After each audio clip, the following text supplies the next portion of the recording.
Hello and welcome to Encouraging Others and Loving Jesus. I'm your host, Kim Smith. This is episode 343. What idols do you need to completely erase? As I'm headed into today's podcast, I've thought about something quite often over the last few days. The lesson that we're talking about today is one that probably most people would not be highlighting. I'll be honest with you. But I think that's one of the problems. What we sometimes get in a really bad habit of doing is we look at a person or a situation, and if it is the majority seems to be going in a good direction, we don't focus on maybe the one part that could be improved. Especially when it's in our own life. Am I hitting somebody by chance with that statement?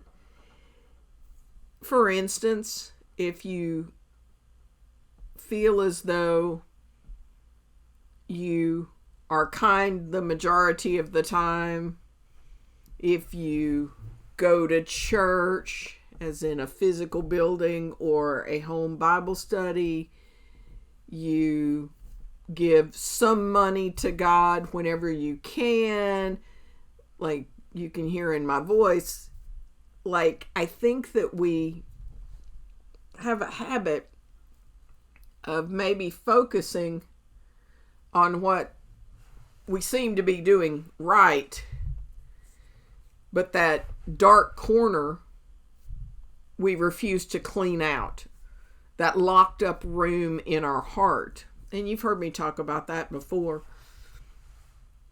but I'm talking about it again today, but in a different text and in a different way. So we've been walking our way through the divided kingdom. You've got King David, and he was the one king over Israel, the one earthly king over Israel, and then he handed off to his son Solomon, and Solomon did some really good things, and Solomon did some really bad things. And he made some really bad choices when it came to relationships, when it came to making allies. God said, I'm tearing the kingdom in half. One part of it is going to go to your lineage because of your dad and my commitment to him. And that's going to be the southern kingdom. That's going to be the tribes of Judah and Benjamin. And then the northern kingdom will be the other 10. And that will be ruled by people who are not a part of your daddy's line. And so we've spent time in the northern, we've spent time in the southern, and we spent time in the northern last week. And we talked about the fact that it was just degrees of evil. Not one of those kings led in a godly way. You had one that kind of nodded at God, like he did a shout out to God when he was in trouble, but not one of them did good. They were not godly kings. They did not lead in a godly way. It was just degrees of evil is what it came down to. Whereas in the southern kingdom, it was the roller coaster. So you had the kings that were either totally evil or the majority of evil, such as the Manasseh. Manasseh was evil for the majority of his reign, and then the last few years he turned it around and did better. But he had done and led Israel to do such horrid things over the years. And then you had Rehoboam, who was Solomon's son, and he was just a bad king, and he did what was evil in the Lord's sight. And then you had Ahaz, who was awful, awful, awful. And then you had the kings that many of them, for the majority of their reign, did what was pleasing in the Lord's sight. You had some of them that did that for the majority of their reign, and then they lost it in the last few years. Or you had ones like Jehoshaphat, who really did well overall. He just made bad alliances with, like, King Ahab of the northern kingdom of Israel. But as we have read down through this over the months, well, I guess it's years now, of looking at the divided kingdom, one of the things that kept coming up, that comes up in 2 Kings 15, 1 through 4, which is our main focal verses of this week, is it will say that the king did what was right in the Lord's eyes, but, and we know that what comes after the but is very important, and it definitely is in this case. And so I wanted to see just how many of the kings had that but in the sentence when it came to their reigns, their times, because in 2 Kings 15, 1 through 4, I'm going to read that and then we're going to take it a little further. So Uzziah, so do know that Uzziah is also referred to as Azariah. Now, I probably am not going to refer to him that way anymore, but I'm just telling you that you can get very confused if you start reading commentaries or you start delving a little bit. In Hebrew, it was Azariah, and Uzziah was a different spelling. So Uzziah, this is the Uzziah that was referred to in the book of Isaiah in the famous section, in the year when King Uzziah died, I saw the Lord. It's that Uzziah. And so it says, Uzziah, son of Amaziah, who we talked about, a couple of weeks ago, began to rule over Judah in the 27th year of the reign of King Jeroboam II of Israel.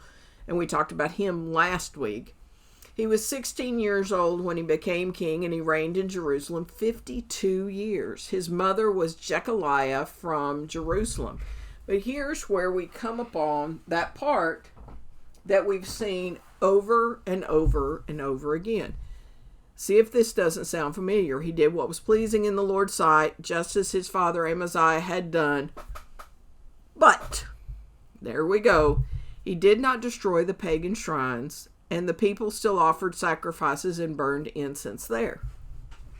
And to this point, I've only briefly mentioned it, and I haven't, stopped the presses, so to speak, and focused on that phrase. But I am this week. I am tired of overlooking the sin in the lives of these kings of Judah.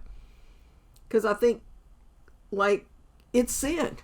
What he did and what the other kings before him did was wrong.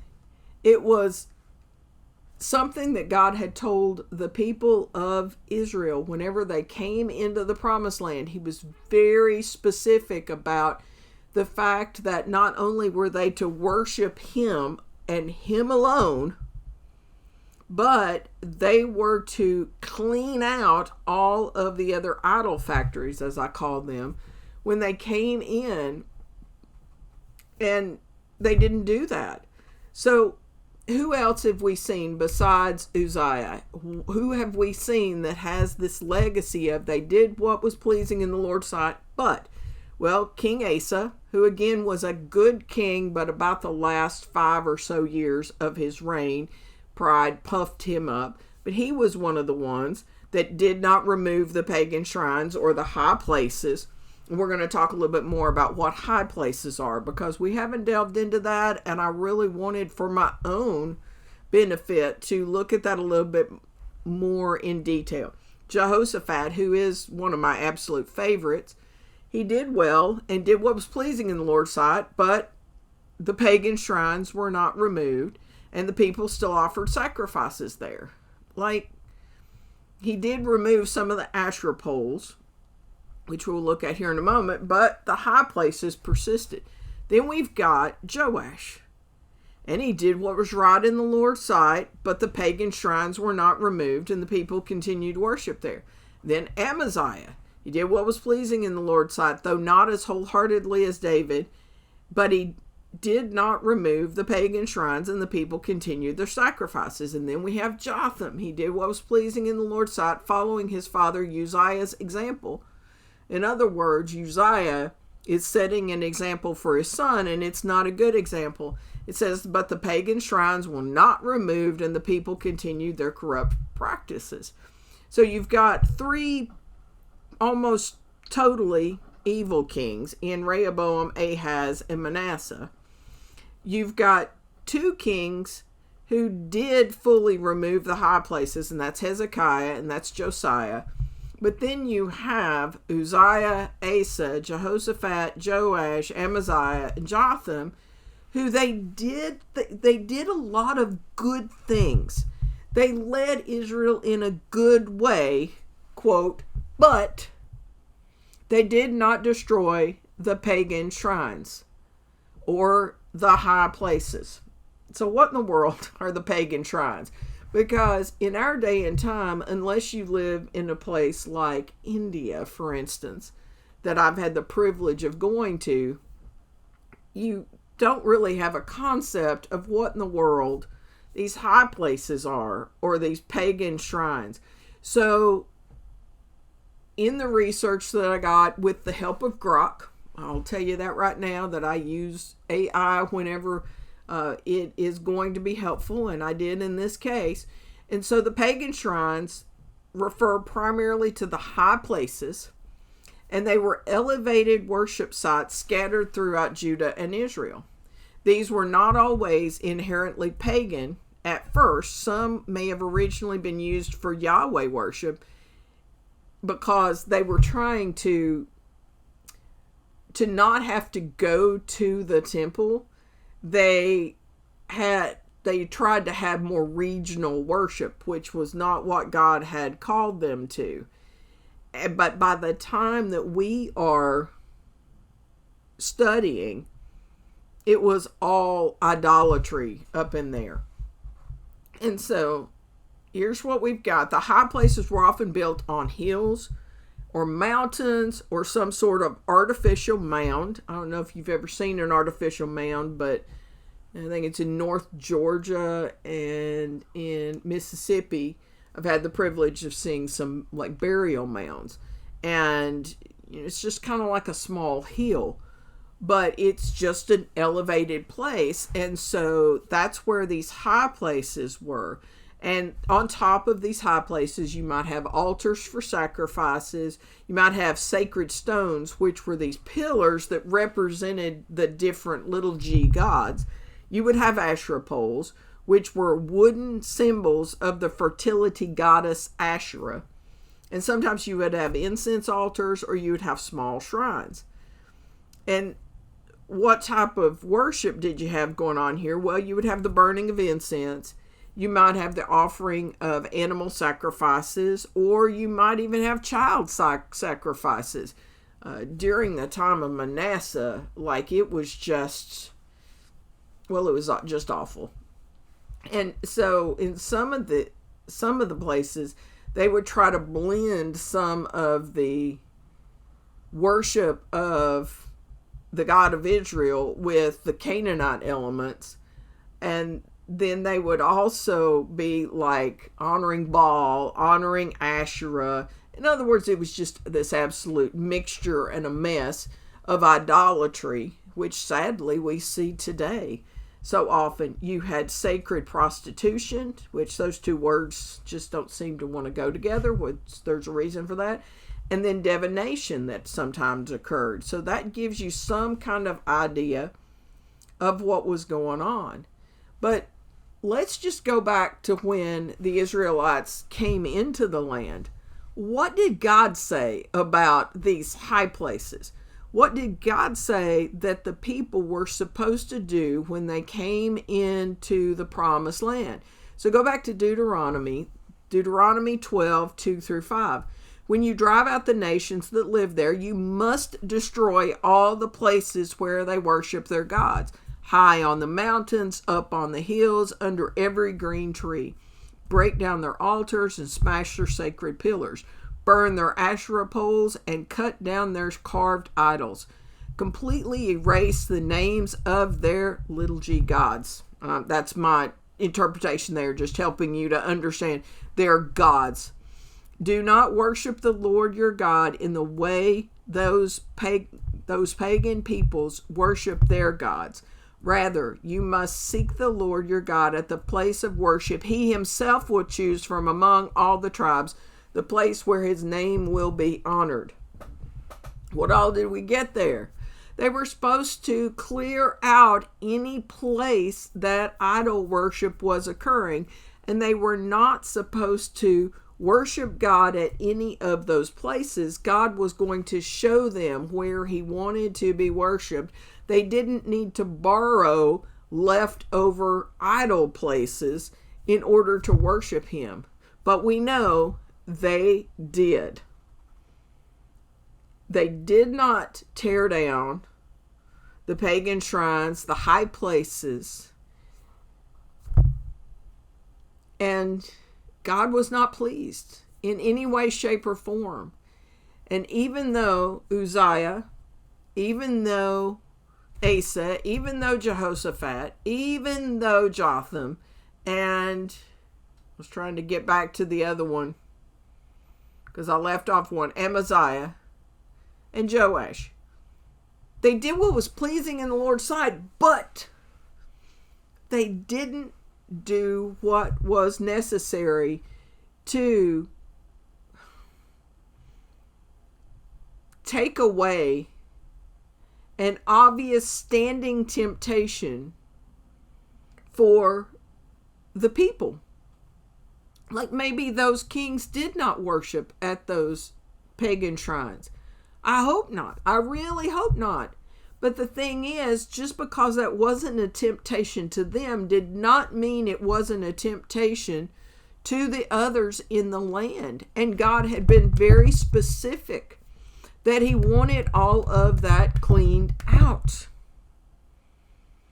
And so God goes on in 2 Kings 17, because we're in 15, but we'll get to 17 here, I don't know, a week or two. And so he talks about the captivity that's coming. And it says in 2 Kings 17, 7 through 12, it says, "This disaster came upon the people of Israel because they worshipped other gods. They sinned against the Lord their God, who had brought them safely out of Egypt and had rescued them from the power of Pharaoh, the king of Egypt. They had followed the practices of the pagan nations the Lord had driven from the land ahead of them, as well as the practices the kings of Israel had introduced. The people of Israel had also secretly done many things that were not pleasing to the Lord their God. They built pagan shrines for themselves in all their towns, from the smallest outpost to the largest walled city. They set up sacred pillars and Asherah poles at the top of every hill and under every green tree. They offered sacrifices on all the hilltops, just like the nations the Lord had driven from the land ahead of them. So the people of Israel had done many evil things, arousing the Lord's anger. Yet they worshipped idols despite the Lord's specific and repeated warnings." So not only did they not tear down what was there, they built up even more. And God was furious, as you would expect that he would be, because he knew what was best for his people, and he told them exactly what to do, but they did not do it. In Jeremiah 17, which I just taught on not too long ago, Jeremiah 17, 2 through 3, "Even their children go to worship at their pagan altars and the Asherah poles beneath every green tree and on every high hill. So I will hand over my holy mountain along with all your wealth and treasures and your pagan shrines as plunder to your enemies, for sin runs rampant in your land." And so, what does this have to do with us? Like, we don't have any high hills that we're worshiping on, more than likely. So what does this look like in our day and time? Are we possibly guilty of the same thing? Well, yeah, that's, to me, that's no doubt.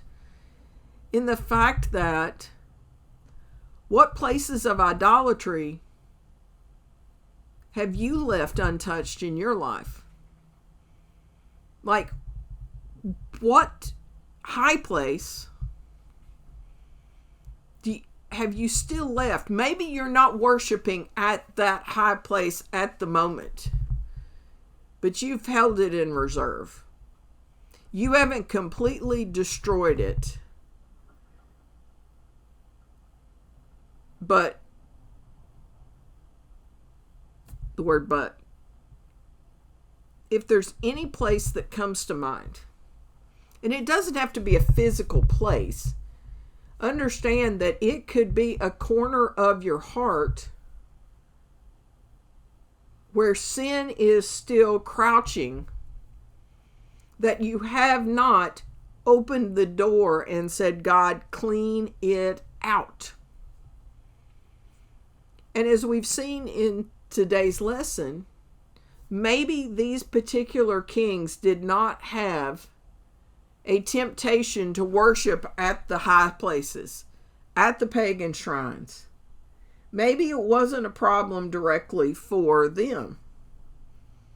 But the thing is, we're not just accountable for ourselves. One of the things that we're accountable for, well, number one, is to be fully obedient when God tells us to destroy something. And God was very strict and straight about, I want you to go in and I want you to clean house. Like, he didn't say, not from the text I'm reading, he didn't say, if you don't think that this is going to cause you to stumble, you can leave it. But if you think that you personally will stumble, you clear it out. That's not what he said. He said, I want you to wipe out everything. I want you to erase it. Because what did he know? That even if these particular kings or the leadership, that this wasn't a temptation for them, it would be a temptation for somebody. And if there's a temptation for one person as a result of you not tearing down the sinful areas of your life, that's too many. So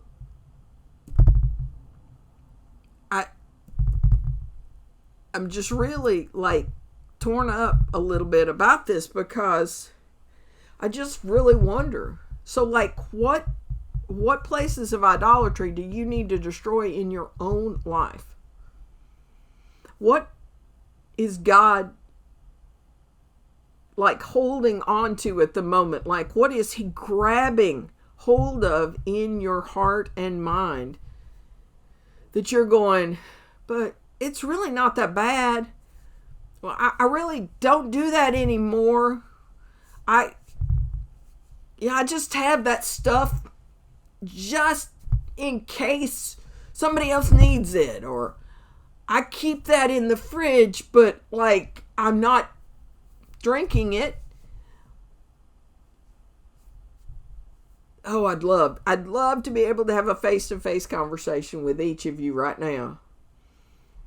But I'm just trusting the Holy Spirit's going to do just that. Because we all can end up in the situation of these kings where we do what is mostly pleasing in the Lord's sight. But we have a but in that sentence of our life. But she did not destroy whatever it is that's behind that. That's still disobedience. I don't want to get to God at the end of my life and him say, well done, but I want well done, good and faithful servant. Not well done with this and this and this, but do you? I doubt it. I doubt it. So how about today?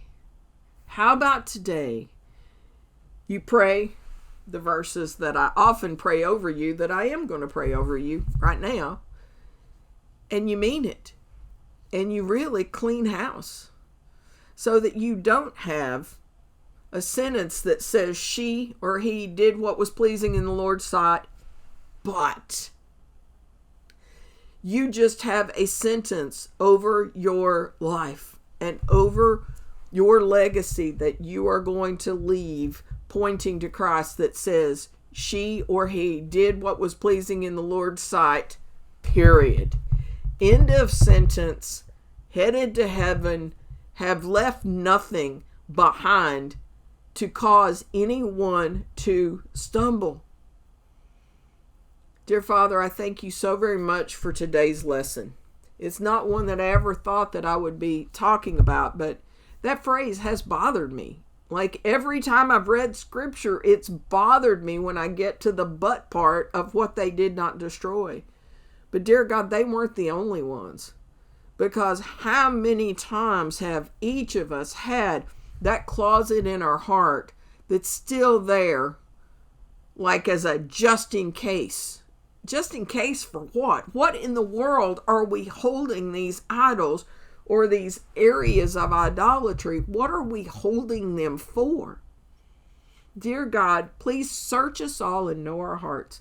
Test us and know our anxious thoughts. Point out any way in us that offends you, and lead us in the way of everlasting life. And give us the courage to throw open all the doors of our life and let you go in with a white glove and clean house completely. Never to be refurnished with anything from the idol factory. In Jesus' name I pray. Amen. Thank you so much for tuning in. I know this one was, well, all of them are a little unusual. I admit I am a bit unusual.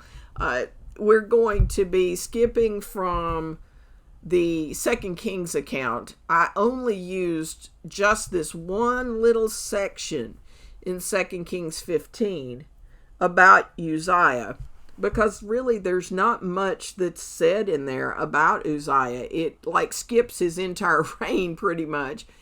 But in the chronicler, which is not surprising, he doesn't say anything about like him not destroying the pagan shrines. But Uzziah, sadly, makes a really bad choice later on in his reign. So we will spend some time in his life over the next at least couple of weeks looking at kind of what he did right and what caused him to not do right. And it wasn't the pagan shrines. It wasn't the high mountains. That wasn't what his temptation was. But leaving stumbling blocks for somebody else is still wrong. And so let's learn from his example and do not follow it. And then let's learn from his life, from the good and from the not so good choices that he made. You can go down to the very bottom of the show notes and you've got the QR code there to get to all 343 episodes of the podcast. Got information down below about the other scriptures that I used, including one that I didn't decide to read today, but it's down in the show notes. And if you do not have a personal relationship with Jesus Christ and you just want to know more about that, you can click on the link down below, or you can write me an email, or if you've got any questions, you can write me an email at encouragingotherinlovingjesus@gmail.com. And then join us next week for the next installment of Uzziah and see what he gets himself into, whether it's the good, the bad, or the ugly.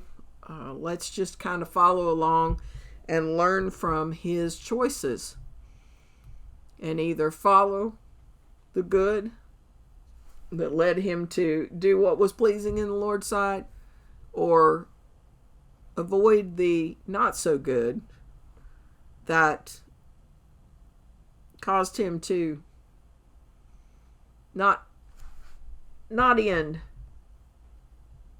as well as he could have. His lengthy reign over Israel, well, the southern kingdom being Judah. Thank you so much for tuning in. And just remember, it's always a trust and obey kind of day.